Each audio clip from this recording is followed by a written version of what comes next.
Welcome to Conversations with Zaki Baruti. Once again, tonight we're going to have a very interesting discussion. But like always, I'd like to give a shout out. First of all, a shout out to my family, my immediate family. Shout out to the UAPO family, Universal African Peoples Organization, as well as to the people behind the cameras, Bill and Bob and Brother James. And last but not least, I'd like to give a shout out to Mary Intrup Lewis, Mary Intrup Lewis, Mary Commons, Maurice Falls, and Keith Antone Willis. So on that note, I want to welcome into the studio with me Mr. Tom Shepard, who has a very important position in the city under the leadership of the president of the Board of Aldermen. Welcome to Conversations with Zaki Baruti, sir. Glad to be here, Zaki. Okay, then. Share with our audience your role at City Hall in terms of the position with President of the St. Louis Board of Aldermen, Louis Reed. Sure, I'm the Chief of Staff to the President of the Board of Aldermen. The President of the Board of Aldermen is a citywide elected position. Louis Reed is the President of the Board of Aldermen and the head of the legislative branch of government. So what that means is the President presides over the board meetings that you see on Friday morning, every morning, and at 10 o'clock Friday morning. And what I do is prepare, make sure the president is prepared for the meeting, go through the legislation that's being introduced. We also assign board bills that aldermen introduce. We assign them to a committee based off of what was entailed in that board bill. We have 15 committees at the Board of Aldermen. Some of the more well-known ones are the Public Safety Committee, the HUD's Committee, and the Ways and Means Committee, which is the Budget Committee. The president also sits on the Board of Estimate and Apportionment, which is the fiscal body of the city of St. Louis. As his chief of staff, I meet with other members of the boards. There's 3 members on that Board of Estimate and Apportionment: the comptroller, the mayor, and the president of the board. As the chief of staff to the president, I meet with the other Along with members. the mayor, you did say the mayor. Yes, the mayor, the comptroller, and president of the board. So prior to the Board of Estimate and Apportionment meetings, the staff will meet and work out any differences we have as far as the budget. We'll try to work them out. Sometimes we get to the meeting and we have a disagreement, and there's a debate within the meeting. Also, the president's office has appointments on selection committees at the Board of Aldermen. So we have a member on every selection committee for contracts, except for construction contracts, which go through BPS, the Board of BPS. But we have a member on every 5-member selection committee. And these selection committees are the ones that interview vendors, take in requests for proposals, and hire contractors for the city. So we have 1 member on that. Usually we put Maurice Falls on that. He's a big advocate to make sure that the contracts have inclusion, because a lot of times if there's nobody at the table that brings up the issue of inclusion, we'll hire contractors and companies that don't have any kind of minority or women participation. Now, digressing, again, just for our audience to be really clear in terms of the position of president of the St. Louis Board of Aldermen. First of all, how many aldermen are there for the city of St. Louis? There are 28 aldermen in the city of St. Louis. So there's 28 wards, 1 alderman per ward. The president is a citywide elected position. And what is his exact duties and responsibilities? I know you mentioned about committees and what have you, but what is the exact responsibility of the president? He's the head of the legislative branch of government. So when legislation is introduced, he decides what committees they go to. He also assigns board members to the different committees at the Board of Aldermen. So there's 15 committees. The committee chairmanships are selected by seniority. So aldermen select which committees they want to chair. The president of the board assigns people to those committees. Okay, then. Okay, he also sits on the board, the Airport Commission. He's a member of East-West Gateway Council of Governments.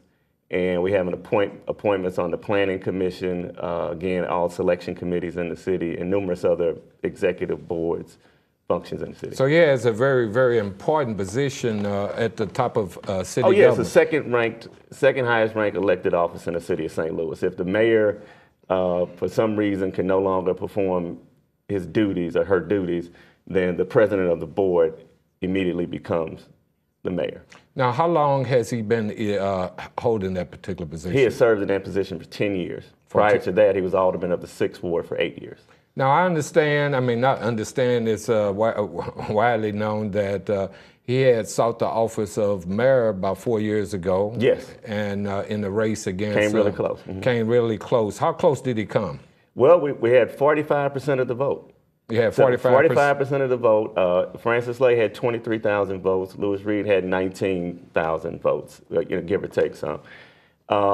Came very close to winning that race. What ended up, changing the dynamics of that race and pushed Francis Lay over was that they made a concerted effort to have no Republican candidate for mayor in that primary, and there was a concerted effort by the Slay campaign to have Republicans vote for him, and those additional Republicans voting for him is what made the difference. So really, amongst Democrats, Reed won.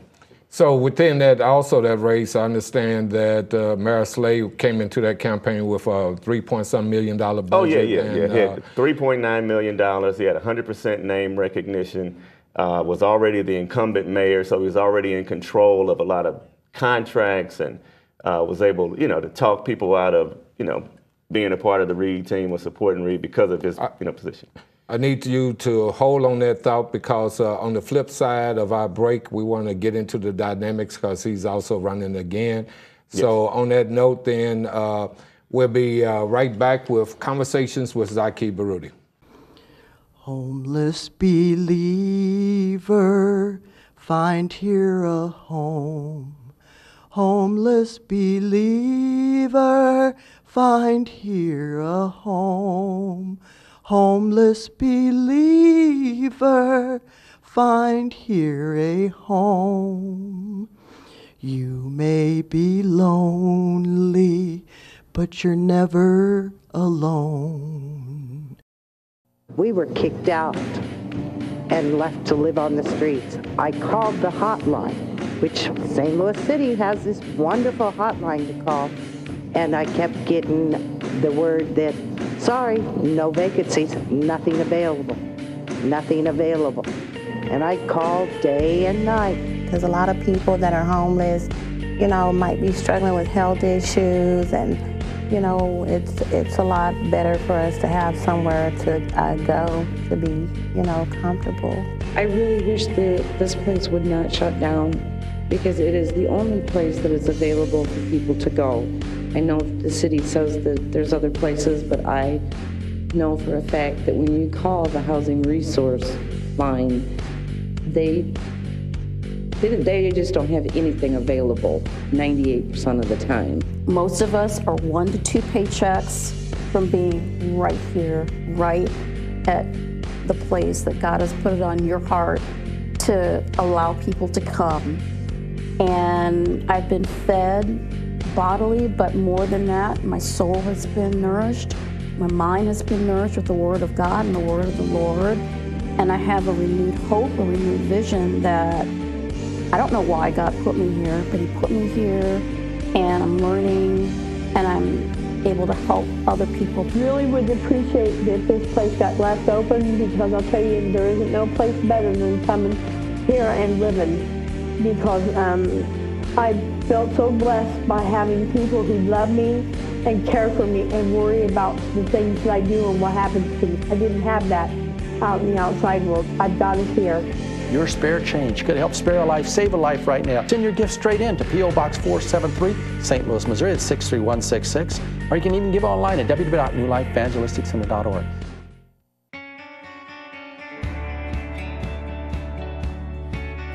Thanks to New Life Evangelistic Center, thousands of mothers with children around the world can stay together. They can pursue their educations, and they grow in grace and in the knowledge of our Lord and Savior Jesus Christ. Thank you to all of our Club 24 members who make this miracle happen. Welcome back to Conversations with Zaki Baruti. We're in studio with Tom Shepard, who's the Chief of Staff to the President of the Board of Aldermen. To the President of the Board of Aldermen, Lewis Reed. Yes. Now, as we were talking prior to the break, we were looking at the dynamics of what happened when President Lewis Reed ran for mayor 4 years ago. Yes. And fast forwarding it to today, he has threw his head back in the race again. Yes. And in this particular race, it's a crowded field. It is. Of Democrats. We have Democrats that's running, and we have Republicans that's running, as well as Green Party candidate. How many Democrats are in the race? 7. 7 Democrats. Yes. Okay, then. What has motivated President Reed to throw his head back in to the race for mayor? From going all across this city, prior to the election 4 years ago and for the last 4 years, President Reed knows that there's still a lot of work to be done. There's a lot of help that people need. We have a crime issue that is out of control. The current administration has failed miserably to address that. We also have a vast lack of development on the north side of Delmar. We believe that's more related to, strategy and planning than resources. And President Reed feels that if he gets in that office, that he can bring in, new innovative techniques and a new planning and strategy to get those properties developed.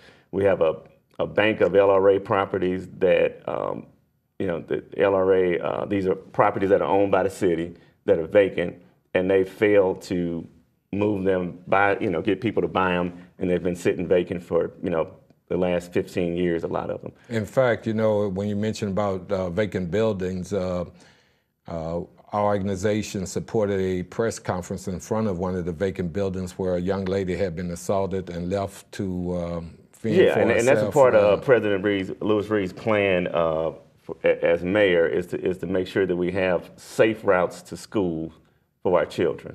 Now, digressing, going back, some people would probably ask the question, what has he done as president of the Board of Aldermen? Can you cite a couple of really high points? Oh, sure, yeah. He created a $1 million a year annually recurring youth crime prevention fund. Up to this point, that fund has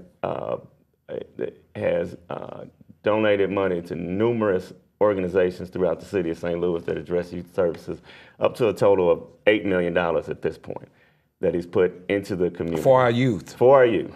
Sounds great. For after-school programs, arts programs, conflict resolution programs, things of that nature, yes. Okay, so that's one accomplishment. Oh, yeah. The other one is when he became president of the board, as I've said before, one of the powers of the president of the board is to assign members to committees. So one of the things that he did when he became president, he looked at the major committees of the Board of Aldermen, and really all the committees, and looked at what subject matter that committee dealt with. And he made sure he put members of the board on that committee whose communities were dealing with those subjects or those issues. So the Public Safety Committee, he made it majority Northside Alderman because Northside Aldermen were dealing with the majority of the public safety issues. The same with... So he was in essence trying to provide equity in terms of economics and racially? Exactly, okay. Exactly. The same thing, so you had the same thing, the Public Safety Committee, and he did the same things with the Ways and Means Committee, which is the Budget Committee, which decides where, financial resources of the city go, and also with the HUDS Committee, which is HUDZ, HUDS Committee, is the Housing and Urban Development and Zoning Committee, which deals with, development and housing within the city of St. Louis. Okay, then, so another question, though, so our audience would know a little bit about Lewis Reed. He's a family man. Yes. Am I, okay. Yes. Lewis Reed's married with 4 children, two daughters and 2 sons. Okay, then. And basically, he's in what particular ward? He's in the 6th ward. In the 6th ward. Yeah. Mm-hmm. And I understand that in the 6th ward, there was a lot of, but prior to being president of the Board of Aldermen, he also was an alderman himself, right? Yes. And I guess one of the accomplishments was redevelopment in that area. Oh, you yes. want to speak to that real quick? Yeah, he rebuilt the area of Lafayette Square and the Gate District in the 6th ward when he was alderman. And in Lafayette Square, there was a junkyard where they burned tires and numerous big abandoned buildings. And what he did, he came in, he worked with the community, created a development plan.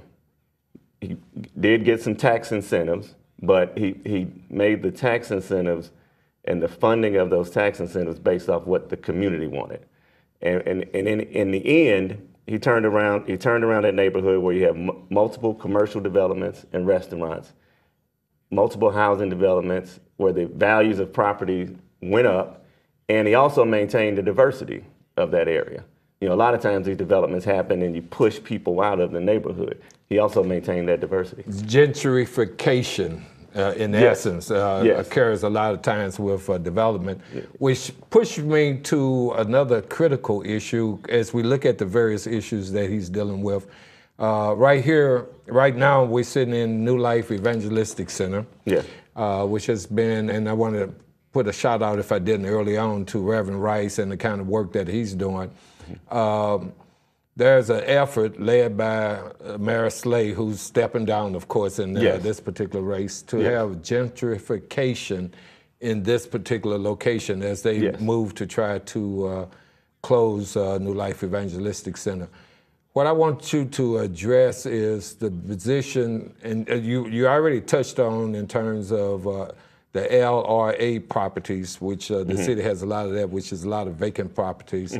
And the whole question of homelessness and housing issues, you know, that face people here in the St. Louis area. But we're going to deal with that issue on the flip side of this break.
What if New Life hadn't been here? What if New Life, the shelter was to close?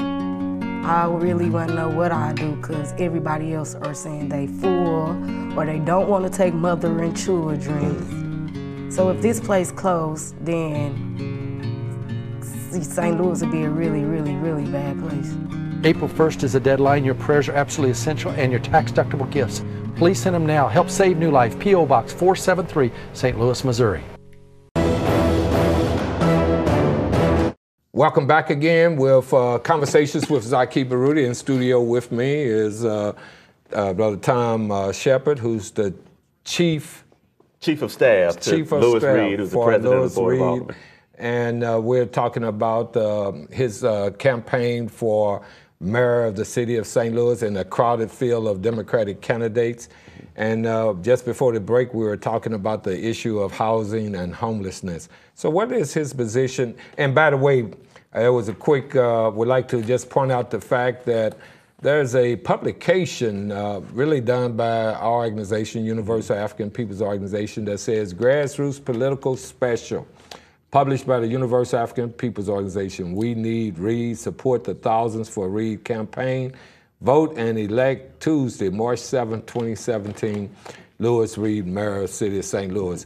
And we've taken that position because, number one, we think that his years been in office qualifies as president of the Board of Office to, move on up to the position of mayor.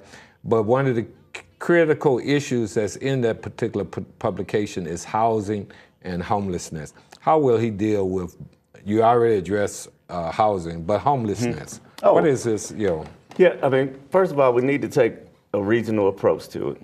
We need to work with the county. He has been in discussions with the county on how they can, join us in dealing with homelessness and getting people housed. The Housing First model is the one that's, known throughout the country as a best practice, where you don't concentrate homelessness in one area of town, but you disperse it and you get people inside of homes. First you get them in a house, and then you start working on getting them a job or taking care of whatever issues they may have that have led to homelessness, which could be many things. I mean, some of them for some people it may be just a market downturn and they lost a job. Some people may be dealing with a drug addiction they could get help for. Some people may be dealing with mental illness that they could get help for. And some people may just be chronically homeless. And you have to, in identifying what people need, getting them in a home, and then providing them the things they need where they will not, where they can provide for themselves and have a place to stay. I know the mayor's office right now, they've tried to make it illegal to feed people, give people food that are homeless, which is, ridiculous. But President Reed believes that, the city has to do a much better job of providing for the homeless and coming to a resolution with the situation and a better way of doing things. Now, let me go back and just have a direct question. Does Louis Reed support Mayor Slade's effort to close down the New Life Evangelistic Center? Well, look at this. How many people come in here tonight? Hundreds, from what I understand. Yeah, so I don't know. If they want the alternative is what, the sidewalk? Right. The steps or a park bench? That just shows very heavy inhumanity. Exactly. Well as now if the city did its part and addressed this homelessness, and we have a department that's well funded, Department of Health and Human Services. That's one of its charges is to deal with homelessness, and they've had plan after plan after plan that hasn't been executed on. If the city does its part, there'll be nobody knocking on the door. Oh, okay. Mm-hmm. So with that said, then, but people have to have a place to go. Right. And right now, there's Reverend Wright. He's providing this. I mean, like I said, the alternative is to freeze to death on the streets, and he's providing that service. Now, I understand one of the candidates that's supposed to be in the forefront of the polls. I don't want to mention her name, but I guess I'll mention her name anyway. Lyda Crewson. What's her position? Yeah, from the Central West End, Lyda Crewson. Her position is that the doors need to be locked and sidewalks become beds. Right. So for those of you who are listening, it's very clear that you have a person who's supposed to be in the forefront of this election that has no sensitivity toward poor and poor and downtrodden people. So she's the same one that made wrote the panhandling ordinance to fine people for asking for money. Okay, and I know there's a lot of Christians that's out here in the audience listening to us, and so please take that into account when you go and cast your ballot. And on that note, we're going to take another quick break and be right back with Conversations with Zaki Baruti. What would happen if you had not been here the last 30 days? I don't know. I probably would have been on the streets. With little Mackenzie here. Yeah, and the weather lately has been kind of hectic. Well, when you're abandoned and nobody wants you, it makes a difference between life or death. You can get robbed, killed, and and everybody just doesn't want you there. If you're trying to find just a place to sit, they run you off. It's not right, is it? No, it's not right at all. I mean, because we're not, just because you close down a homeless center doesn't mean they're, the homeless are going to go anywhere. I thank God for all of you that are praying and caring and sharing with us here at the New Life Evangelistic Center at this time. And Jesus said, let your light so shine before men and women, they might see your good works and glorify our Father who is in heaven. There's so many people that continue to come day by day to us here at New Life Evangelistic Center. So many hurting, homeless men, women, and children. And I thank God that we're able to help them through the love of Jesus. I'm thankful for New Life Evangelistic Center because when I lost my apartment, coming to New Life gave me a place to stay so I didn't have to be homeless. And I am really grateful for that because it's helped me a lot. I was homeless and didn't have any place to go.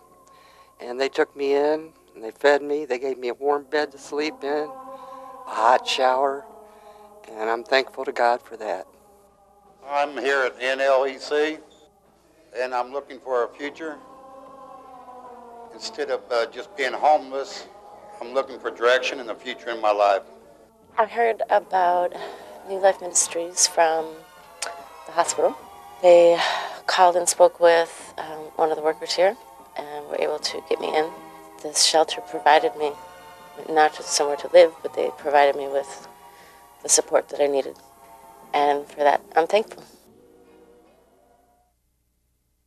Homeless lives matter! Homeless lives matter! Homeless lives matter! Homeless lives matter! Homeless lives matter! Homeless lives matter! Homeless lives matter! Homeless lives matter! You gotta make sure that you understand. Homeless life matters. Francis Slate, the mayor of this city, have declared war on the homeless. And we stand with the homeless. We say, homeless life, I want y'all so loud they can hear. Wherever he is, I want them to hear this. Homeless life, louder. Homeless life, can't hear you. Homeless life, can't hear you. Homeless life, can't hear you. Homeless life, can't hear you. Homeless life, can't hear you. Homeless life, Welcome back with Zaki Baruti, and sitting in studio with me is Tom Shepard, who's a great supporter of President Lewis Reed. Real quick, because we only have a real short time, there's some other key issues that I'd like for you to address. The issue of crime, which is real predominant in different parts of the city. We can't arrest our way out of it. We have to invest our way out of it. We need jobs. We need a mayor that's creating commerce so people can work, and we need to fund youth programs. And we need to strengthen our public schools. And President Reed has been glad to be a part of the reaccreditation of the public school district by working with his appointee on the SAB board, Richard Gaines. Now, going back to crime, I understand part of his platform that he's advocating a goal of reducing it by... Definitely, a goal of reducing crime by 50% in his first 2 years.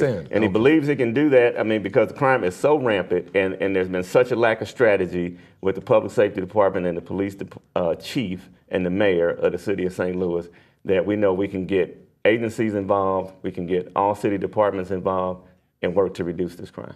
Another critical issue is social justice and policing in our community. Address that real quick. Oh yeah, President Reed believes that we need to work to, harder to make the police department more equitable in terms of the racial makeup of the police department. He was a supporter early on of local control of the police department, and he supported the Civilian Oversight Board that passed through the Board of Alderman, and believes it can be strengthened to where it's more useful.